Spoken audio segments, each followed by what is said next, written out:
Hello बच्चों, नमस्कार। माँ बाराही अकाउंट चैनल पर आपका दोबारा स्वागत। इशू ऑफ शेयर्स का हम 7th वीडियो ले रहे हैं। जितने भी क्वेश्चन हमने आपको इशू ऑफ शेयर्स में प्रोवाइड किए हैं, they are very important according to ISC and CBSE and UP board point of view. ISC CBSE में जो भी हमने आपको वीडियो दिए हैं, ये बहुत ही ज़ोरदार वीडियो हैं। इनको आप लाइक करना, सब्सक्राइब करना मत भूलें और इसकी प्रैक्टिस ज़रूर करें, क्योंकि आप जो है कहीं ना कहीं फंसेंगे ज़रूर। ये क्वेश्चन जो आपको हम 7th वीडियो में दे रहे हैं, ये भी एक बहुत ही बढ़िया क्वेश्चन है। हमें लगता है कि ये क्वेश्चन इस साल आईएससी सीबीएसई में आएगा ज़रूर। अब हम क्वेश्चन को पढ़ते हैं। Rohan limited invited application for 10,000 shares of 10 each payable as follows: ₹3 on application, ₹3 on allotment, 2 on first call, 2 on second and final call. Public applied for 20,000 shares and the allotment were made as follows: 2 applicants for 4,000 shares full allotment, 2 applicants for 12,000 shares 6,000 shares, 2 applicants for 4,000 nil. Suresh holding 2,000 shares not paid allotment, first call and second and final call. These shares were forfeited by the company and reissued to Prakhar at the rate of 8% past necessary general entry. देखिए, सीधी बात यहाँ पर यह है, ये भी question easy नहीं है। क्यों इजी नहीं है? क्योंकि आपने ये और सब्सक्रिप्शन का क्वेश्चन है। और सब्सक्रिप्शन का मतलब होता है कंपनी ने कितने शेयर इशू किए थे, 10,000। रोहन लिमिटेड ने कितने, 10,000। अप्लीकेशन कितनी आई, 20,000। और उसके अलॉटमेंट के बारे में एक टेबल दी हुई है। उसने लिख दिया कि अप्लीकेंट फॉर 4,000, मतलब 4,000 को पूरे अलॉट कर दिए जाते हैं। दूसरे अप्लीकेंट हैं 12,000 शेयर्स, उनको 6,000 से अलॉट किए जाते हैं। दूसरे अप्लीकेंट्स हैं 4,000, जिनको कोई भी अलॉटमेंट नहीं किया जाता है। तो आप ये क्वेश्चन कैसे लगाएंगे? How you will do the question very fast. यहाँ पर भी आपको एनालिटिकल टेबल अगर नहीं आती है तो ये क्वेश्चन फंसना लगभग निश्चित है। मतलब आप इस क्वेश्चन को विदाउट टेबल बना ही नहीं सकते हैं। जो भी टीचर हैं बहुत बढ़िया पढ़ाते हैं, सबकी पढ़ाने की अलग अलग टेक्निक्स होती है। सभी टीचर बहुत गजब पढ़ाते हैं अकाउंट्स, ठीक है। सभी लोगों ने टेबल बताई होगी, ठीक है। लेकिन फ़िलहाल हम अपने इस वीडियो में इस टेबल को समझाने की कोशिश कर रहे हैं। अगर ये टेबल आपने सीख ली तो इस टाइप का क्वेश्चन आएगा तो उखाड़ के आप आएंगे, जड़ से ख़त्म कर देंगे क्वेश्चन को देखते हुए। इसलिए इस वीडियो को प्लीज़ लाइक करना, सब्सक्राइब करना मत भूलें। अब हम एनालिटिकल टेबल बनाते हैं। शेयर अप्लाइड पहला कॉलम है, फिर शेयर्स अलॉटेड दूसरा कॉलम है, अप्लीकेशन रिसीव तीसरा कॉलम है, अप्लीकेशन पेबल चौथा कॉलम है, ऑन अलॉटमेंट नेक्स्ट कॉलम है, on first call next column है, on second and final call next column है, और लास्ट में रिफंडेड कॉलम है। इस टेबल में अगर आप देखें तो 8 कॉलम बनाए गए हैं। अब पहला कॉलम शेयर अप्लाइड, फिर share allotted, application receive. Application देखिए कितने रुपए, 3 रुपये दी है, तो application receive at the rate of 3 होगी और अप्लीकेशन पेबल भी 3 होगी। अब एडजस्टेड हमने ऊपर हेडिंग डाल दिया, कहाँ कहाँ एडजस्ट होगा, अलॉटमेंट कहाँ होगा, फर्स्ट कॉल कहाँ होगा, सेकंड कॉल, रिफंड। तो अलॉटमेंट की रेट क्या दी है, 3 रुपये दी है। फर्स्ट कॉल की कितनी, 2 रुपये है। सेकंड कॉल कितनी, 2 रुपये है। अब आपका टेबल के कॉलम भर गए हैं। अब क्वेश्चन पढ़िए। 4,000 को पूरे अलॉट किए गए हैं, तो 4,000 अप्लाइड में लिखेंगे, 4,000 अलॉटेड लिखेंगे। अब इधर देखिए, शेयर अप्लाइड का जो मल्टीप्लिकेशन होता है पहले कॉलम में आता है। इसके बाद जितने भी मल्टीप्लिकेशन होते हैं अलॉटेड से होते हैं। तो 4,000 इंटू 3 12,000, 4,000 इंटू 3 12,000। यहाँ देखो बाई चांस दोनों फिगर सेम आ रही है, इसलिए हमने हर एक कॉलम में डैश लगा दिया है। इसके बाद 12,000 को 6,000 अलॉट किए गए हैं, तो 12,000 इंटू 3 36,000 देखिए रिसीव में दिखाया हमने। अब जितने ही मल्टीप्लाई होंगे सब 6 से होंगे। सो 6,000 इंटू 3 18,000 हमने अलॉटमेंट वो जो है पेबल में दिखा दिया है। और फिर आप 6,000 को 3 से करेंगे 18,000। बाई चांस किस्मत अच्छी है कि यहाँ पर जो है डिफरेंस आपका 18,000 आ रहा है। अगर मान लीजिए बाई चांस यहाँ पर जो है 36,000 दिया हुआ था, यहाँ आपका 18,000 आया पेबल में और यहाँ पर आपका 20 आता, तो आप जो है अलॉटमेंट में जो है 18,000 दिखाते और बाकी 2,000 फर्स्ट कॉल में चला जाता। लेकिन यहाँ पर हुआ क्या है कि 36,000 फिगर थी, पेबल में 36 आ गई और बाई चांस 18,000 जो रिमेनिंग थी वो अलॉटमेंट में कवर हो गई, इसलिए बाकी कॉलम को हमने डैश लगा दिया है। अब 4,000 शेयर्स को कोई भी शेयर्स अलॉट नहीं किए गए हैं, तो इनकी केवल अप्लीकेशन मिलेगी। तो अप्लीकेशन रिसीव में 4,000 टू 12,000 दिखा दिया। अब चूंकि अलॉट नहीं हुए हैं तो पेबल में डैश लगाइए, अलॉटमेंट में डैश लगाइए, फर्स्ट कॉलम डैश लगाइए, सेकंड डैश लगाइए, ताकि इसको रिफंड कर दीजिए। अब इन सब का टोटल लगाइए, तो 4,000 प्लस 12,000 प्लस 4,000, तो 16 प्लस 4 20,000 आपका अप्लाइड था, जो है आपने ध्यान दिया होगा जो है यहाँ पर 10,000 शेयर इशू किए थे, 20 आ गए। इसके बाद अलॉटेड का अगर टोटल लगाएं 4 + 6 10,000 इशू थे, ये भी सही है। अब आप इसका टोटल लगाइए 12,000 + 36,000 + 12,000 या 60,000 आपका आ गया। फिर आप पेबिल में आइए 12,000 + 18,000 30 हो गया। अलॉटमेंट का टोटल आपका 18 है और रिफंड का कॉलम आपका 12,000 है। अब आप एंट्री करिए, तो पहली एंट्री हो जाएगी bank account DR to share application, ये आपका हो जाएगा being share application money received. Received के लिए पहला कॉलम रिसीव वाला आपके सामने दिख रहा होगा 60,000 हमने कर दिया। इसके बाद share application account debit to share capital to share allotment to bank. अब यहाँ पर अगर इसको आप कॉलम को देखें तो पैसा आपका कहाँ कहाँ एडजस्ट हुआ है, एक अलॉटमेंट में गया, एक रिफंड में गया है। जो एक्सेस एप्लीकेशन थी अलॉटमेंट में हुई, रिफंड हुई है। तो शेयर एप्लीकेशन के सामने 60 लिख देंगे। शेयर कैपिटल के सामने क्योंकि जितने शेयर आपने इशू किए थे, कितने इशू के 10, तो 10 मतलब यहाँ पेबल वाली फिगर देख लीजिए कितनी 30 हमने कैपिटल के सामने दिखा दिया। अलॉटमेंट के सामने 18,000 हो गया, रिफंड के सामने आपका 12,000 हो गया।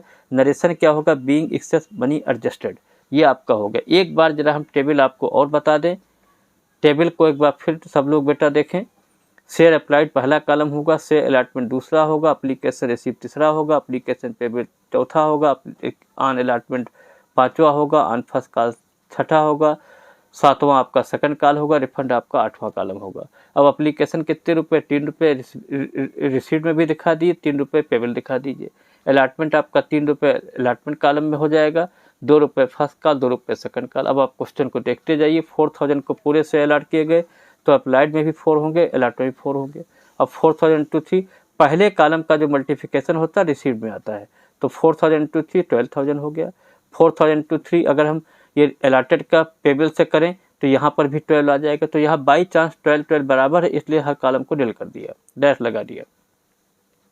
अब 12,000 को 6,000 शेयर अलॉट किए गए हैं, तो 12,000 × 3 36 हो गया। 6,000 को 3 से क्या 18 हो गया। अब यहाँ पर जो है पहला मल्टीप्लिकेशन 12,000 × 3 36, ये तो रिसीव में आ गया। अब जितने भी मल्टीप्लाई होंगे सब आपके अलॉटेड से होते हैं। तो 6,000 × 3 अगर अलॉटमेंट वाली डेट से करें तो यहाँ भी 30 मतलब 18,000 आ गया। बाई चांस यहाँ पर हो क्या रहा है कि जो भी आपके 36 में 18 घटा, 18,000 जो है अलॉटमेंट में चला गया। मान लीजिए थोड़ी देर लिए अलॉटमेंट का अमाउंट यहाँ 20 होता, 20,000 होता, तो यहाँ पर आप मैक्सिमम अमाउंट कितना दिखा सकते हैं, 6,000 × 3 18,000 ही अलॉटमेंट में आ सकता है। जबकि मान लीजिए बैलेंस कितना 2,000 बचता, तो 2,000 फर्स्ट कॉलम चला जाता। मतलब कहने मतलब ये है, इससे मल्टीप्लाई करने के बाद मैक्सिमम फिगर आ जाती है जो अलॉटमेंट में आएगी। तो 6,000 × 3 18 ही आएगी, तो 36 में 18 घटाओगे 18 बचे, इसलिए आगे हमने डैश लगा दिया। इसके बाद 4,000 को अलॉट नहीं किए गए से नील कर डैश लगा दिया। अब 4,000 × 3 12,000 एप्लीकेशन आ गई। अब चूंकि इनको रिफंड कर दिया गया है तो पेबल में डैश लगेगा, अलॉटमेंट में डैश लगेगा, फर्स्ट कॉलम डैश, सेकंड का रिफंड वाले कॉलम में दिखा दिया। अब इन सबका टोटल लगाइए। पहले कॉलम का टोटल 20,000, दूसरे का 10,000, तीसरे का 60,000, चौथे का 30,000, पाँचवें का 18,000, बाकी में डैश है, आखिरी में 12,000। अब एंट्री कर लीजिए bank account DR to share application. जितनी एप्लीकेशन रिसीव हुई 60,000 हमने दिखा दिया, बिंग एप्लीकेशन मनी रिसीव, फिर share application account debit to share capital account to share allotment to share to bank. अब शेयर एप्लीकेशन के सामने 60 ही होगा, शेयर कैपिटल के सामने पेबल वाली फिगर आ जाएगी, अलॉटमेंट के सामने अलॉटमेंट वाली फिगर आ जाएगी और रिफंड वाली बैंक के सामने आ जाएगी। तो इस तरीके से हमने जो है यहाँ पर आपको बताया हमने। अब जो है नेक्स्ट आपका जो है अलॉटमेंट की बात हो रही है। अलॉटमेंट में जो है यहाँ पर देखिए, अब जितनी भी एंट्री आप करेंगे, क्योंकि ये और सब्सक्रिप्शन था, और सब्सक्रिप्शन में फर्स्ट 2 एंट्री फैक्टर होती हैं, बाकी जितनी एंट्री होंगी 10,000 से होंगी। तो share allotment account debit to share capital being share allotment due on 10,000 @ 3, तो 30,000 आपने यहाँ पर दिखा दिया। इसके बाद bank account debit, calls in arrear account debit to share allotment. अब बीइंग शेयर अलॉटमेंट रिसीव। अब दूसरी चीज़ यहाँ पर क्या है, 30,000 आपको जो है पैसा अलॉटमेंट के रूप में मिला था, उसमें से आपने यहाँ पर देखिए एडजस्टमेंट टेबल में अगर देखें तो 18,000 ऑलरेडी आपको मिल चुका है। तो 30,000 में 18 घटा दिए 12,000, तो 12,000 तो अलॉटमेंट के सामने दिखा दीजिए। लेकिन यहाँ क्वेश्चन में देखिए, सुरेश के पास 2,000 शेयर थे, इसने अलॉटमेंट नहीं दिया, फर्स्ट कॉल सेकंड कॉल नहीं दी है, और इसके शेयर फॉरफिट हो गए हैं, बाद में 8 रुपये में रीइशू किए, तो कॉल से एरियर भी आ गया है। तो bank account debit calls in arrear account debit to share allotment. तो सबसे पहले समझो 12,000 आया कैसे। देखिए 30,000 आपको मिल रहा था, 30,000 में 18,000 ऑलरेडी आपको टेबल के थ्रू मिल चुका है, ये पैसा एडजस्ट किया गया है। तो 30 में 18 घटाया 12,000 हो गया। अब जो है यहाँ पर एरियर कितना आया, 2,000 शेयर थे जिन्होंने अब जो है अलॉटमेंट नहीं दिया था। 2,000 टू 3 6,000 हो गया। 12,000 में 6 घटाएंगे, 6,000 आपका बैंक के सामने आ जाएगा। तो ये आपका अलॉटमेंट रिसीव हो गया। अब आप फर्स्ट कॉल की बात करें, share first call account debit to share capital being share first call due on 10,000 at the rate of 2। देखिए 2 रुपये फर्स्ट कॉल है, तो 10 को 2 से करें कितना हो जाएगा 20,000। 20,000 आपका ड्यू हो गया।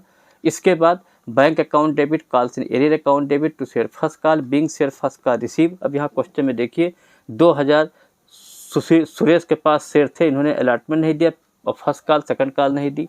तो यहाँ पर 2,000 इंटू 2 4,000 हो गया। और फर्स्ट कॉल के सामने आपने 20 लिखा था, 20 में 4 घटाएंगे 16,000 बैंक के सामने आ जाएगा being share first call receive. इसके बाद share second and final call account debit to share capital being share second and final call due on 10,000 at the rate of 2। Second call भी बाई चांस 2 रुपये है, तो 10,000 को 2 से करेंगे 20,000 आपको सेकंड कॉल के मिलने चाहिए। अब next entry bank account debit calls in arrear account debit to share second and final call being share second and final call received. अब यहाँ पर देखिए share second and final call के सामने कितना लिखा था आपने 20,000। अब सेकंड कॉल भी बाई चांस 2 रुपये के हिसाब से, तो 2,000 को 2 से करेंगे 4,000 आ जाएगा। 20 में 20,000 में 4,000 घटाया 16,000 बैंक के सामने आ गया। तो बैंक के सामने 16 कॉल 4,000 और 2 सेकंड एंड फाइनल कॉल आपका 20 बीइंग सेकंड का रिसीव। अब आप फॉरफीचर की एंट्री करें, तो 2,000 ऐसे शेयर थे जिन्होंने अलॉटमेंट नहीं दिया, फर्स्ट कॉल नहीं दी, सेकंड कॉल नहीं दी और इनके शेयर फॉरफीट हो गए, इनको 8 रुपये में रीइशू किया है। तो यहाँ एंट्री करेंगे share capital account debit to share allotment account to share first call account to share second call account to share forfeiture. अब यहाँ क्योंकि being 2,000 share forfeited at the rate of 10, तो 2,000 को 10 से करेंगे 20,000 हो जाएगा। अलॉटमेंट कितने लोग क्या रेट दी हुई है 3 रुपये। कितने शेयर्स हैं 2,000, तो 2,000 को 3 से क्या 6,000 हो गया।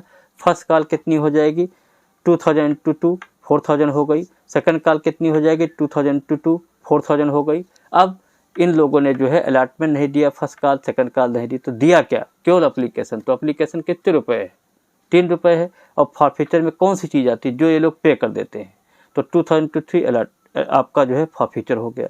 अब यहाँ पर एक चीज़ और आपको बताना चाह रहे हैं, ये जो क्वेश्चन हमने सॉल्व किया CBSE के अनुसार किया है। ISC का अगर केस होता तो एंट्री हम क्या करते फॉरफीचर की, सुन लीजिए एंट्री यही होगी, केवल शेयर अलॉटमेंट की फिगर, शेयर फर्स्ट कॉल की फिगर, शेयर सेकंड कॉल की फिगर, इन सबको जोड़ लीजिए। तो हम जो है यहाँ ये जो allotment first call second call ना दिखा करके 2 calls in arrear 6 + 4 10 14,000 calls in arrear कर देते और शेयर फॉरफीचर आपका 6 होता, टोटल आपका 20 हो जाता। और CBSE के अनुसार अलग अलग दिखाया जाता है। ISC में हम अलग अलग ना दिखा करके 6,000 + 4,000 + 4,000 14,000 डायरेक्ट यहाँ पर लिखते entry share capital debit to call से arrear to share forfeiture direct आपका 20,000 14,000 कॉल से एरियर होता, 6,000 फॉरफीचर होता, 20 ये हो जाता। अब नेक्स्ट एंट्री ये कह रहे हैं कि 8 रुपये में शेयर रीइशू किया गया है, तो bank account debit share forfeiture account debit to share capital, तो शेयर कैपिटल के सामने वही 20 10 2,000 × 10 20 हो गया। कितने में रीइशू हुआ 8, 2,000 × 8 कितना हुआ 16,000। 20 में 16,000 घटाएंगे 4,000 आपका शेयर फॉरफीचर हो गया। Being 2,000 share reissued at the rate of 8 पर शेयर। इसके बाद share forfeiture account debit to capital reserve, capital reserve मतलब जो शेयर फॉरफीचर का जो बैलेंस होता है कैपिटल रिजर्व में जाता है। Being balance of share forfeiture transfer to capital reserve, ये कैसे निकलता है, यहाँ शेयर फॉरफीचर कितना दिया है, क्या है 6,000 है क्या क्रेडिट, यहाँ पर जो शेयर फॉरफीचर है डेबिट, तो इन दोनों का डिफरेंस कितना हुआ 2,000, तो 6,000 - 4,000 = 2,000। तो ये 2,000 आपने जो है शेयर कैपिटल रिजर्व में ट्रांसफर कर दिया। एंट्री क्या हुई share forfeiture DI to capital 2,000। इस तरीके से हमने इस वीडियो में भी आपको एक बहुत क्रिटिकल प्रॉब्लम एक बढ़िया डिजाइन में आपको प्रेजेंट की है। इसको लाइक करें, सब्सक्राइब करें और चैनल को आगे प्रमोट करें। Thank you.